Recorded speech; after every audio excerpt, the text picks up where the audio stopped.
facilito, damos la bienvenida a Paola del Cargo, con quien vamos a conversar sobre todos estos cuadros tan interesantes, porque es importante conocer cuál es el impacto de la economía en nuestros hogares después de tantas cosas que han pasado. Paola, bienvenida. Buenos días, Fátima. Muchas gracias. Sí, de hecho ayer salieron las cifras de crecimiento de la economía en el año 2022. Ya sabemos qué ocurrió con la economía en el año 2022 y por qué esto nos importa, porque finalmente lo que es el crecimiento impacta sobre el empleo que tiene la gente, los ingresos de la gente.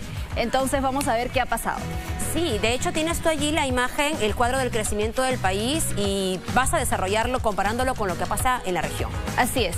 Mira, hemos estado muy acostumbrados los últimos años a ser de los primeros de la clase. Casi siempre hemos sido los primeros o segundos en tasas de crecimiento económico. Pero en el año 2022, en términos de América del Sur, somos los penúltimos de la clase. Hemos crecido solo 2.68%, por debajo de lo estimado por el Ministerio de Economía, que era más de 3%, y el BCR, que era 2.9%. Y por supuesto, esto no son solo números, esto se termina plasmando en la capacidad de gasto de los hogares. Es decir, si antes podías comprar de repente 1 kilo de tal fruta, tanta cantidad de pan, de otro tipo de alimentos, termina costándote un poco más o no alcanzándote el dinero, porque además hablamos de inflación también. Claro, porque el crecimiento genera justamente empleo, luego vienen los ingresos. Y como tú bien dices, aparte del tema del crecimiento, está el problema de la inflación, que limita lo que pueden hacer nuestros ingresos con los productos que están en el mercado, ¿no? Y claro, estaríamos quizás un poco menos preocupados si hubiera habido un shock específico el año pasado y supiéramos que este año pues las cosas se van a poner mejor. Como la pandemia, dices, ¿no?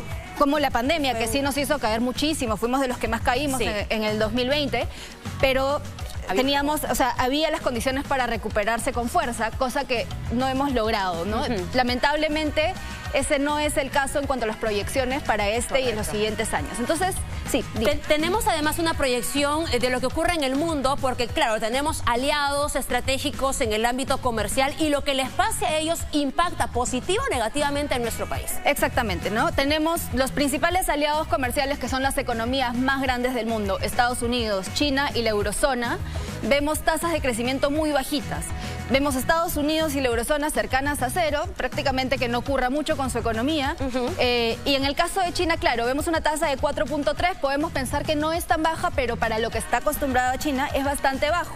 Sí. Y eso, ¿por qué nos importa a nosotros? Porque impacta sobre la demanda que hay sobre nuestras exportaciones. Por un lado, también puede generar presiones sobre el tipo de cambio y diferentes problemas que afectan al Perú, que como te decía, no hay mucha expectativa de que mejoren este año. Se espera que este año crezca 2.6%. Sí.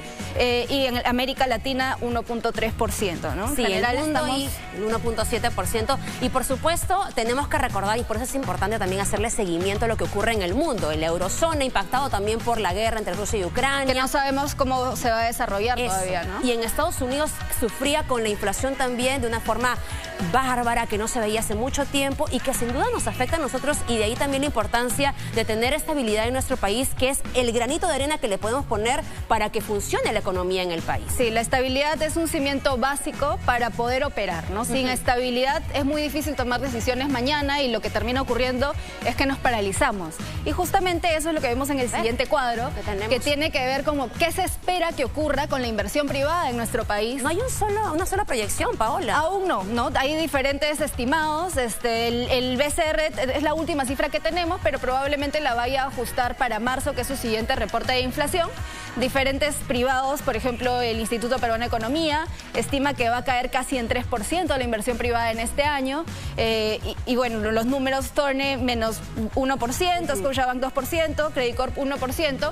O sea, son caídas. Eso preocupa, porque ya estábamos bastante preocupados en el 2022 de que no íbamos a crecer. Esto implica un retroceso. Correcto. Después de la pandemia había este efecto rebote del que se decía, se reactivará la economía, volverán las personas a tener contratos de trabajo, recibir ingresos, probablemente no en la misma dimensión que el 2019, pero se apuntaba a eso o a mejorar las cifras. Sin embargo, el único optimista es el BCR con un 1%, eso es optimismo, chiquitito, ¿no? Comparado a las previsiones que antes hablaban de 3, 4%. Detrás de eso tenemos, bueno, que finalizó el proyecto Quellaveco el año pasado, va a haber una caída muy fuerte de la inversión minera en este año, pero eso hay que sumarle el efecto de la inestabilidad inestabilidad política que no ha empezado en diciembre, que data de meses atrás. Correcto. Pero que ahora está pues aún más fuerte. Por ejemplo, yo tenía unas cifras, y vamos avanzando aquí este último cuadro, que el 88% de hogares, lo que señalan, de hogares peruanos, es que están afectados en sus compras por la situación del país. Hablamos de casi un 90% de quienes dicen,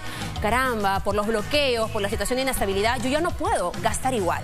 Así es, y casi el 80% de las empresas también indican que han tenido problemas para poder producir, ¿no? Entonces tenemos problemas por todos lados. ¿Y qué más problemas? Estos son los efectos, digamos, de estas proyecciones económicas. Exacto. ¿Qué pasa si no crece la inversión privada en el país? Lo primero es que la economía crece menos. La inversión privada es un determinante importantísimo del crecimiento. Más o menos un quinto del crecimiento o de la producción es la inversión privada, que genera además empleos. Normalmente hay empleos formales, empleos informales. Los empleos de calidad están más asociados con la inversión privada y claro, es más difícil que si no hay empleo, si no crecemos, podamos reducir la pobreza monetaria, que es algo que nos preocupa muchísimo, particularmente desde la pandemia. Y como ya decía, va a haber inversión minera menor con la conflictividad. Esto se hace más difícil. Y por supuesto, si no hay crecimiento, es muy difícil para el Estado tener los recursos para pagar las cuentas de todo lo que implica atender las necesidades sociales. Qué importante ver estas cifras y solo a modo de conclusión y reflexión. Cuando hablamos de empleo formal, es mucho más que estar en planillas. Es tener acceso a vacaciones pagadas, a salud, a tener CTS, a poder contribuir en un fondo de pensiones. Es muy amplio y por eso es importante promoverlo. Pero si no hay inversión, es muy difícil que crezca también el empleo formal. Paola, como siempre, gracias. Muchas gracias. Te vemos el próximo jueves. Nos vemos.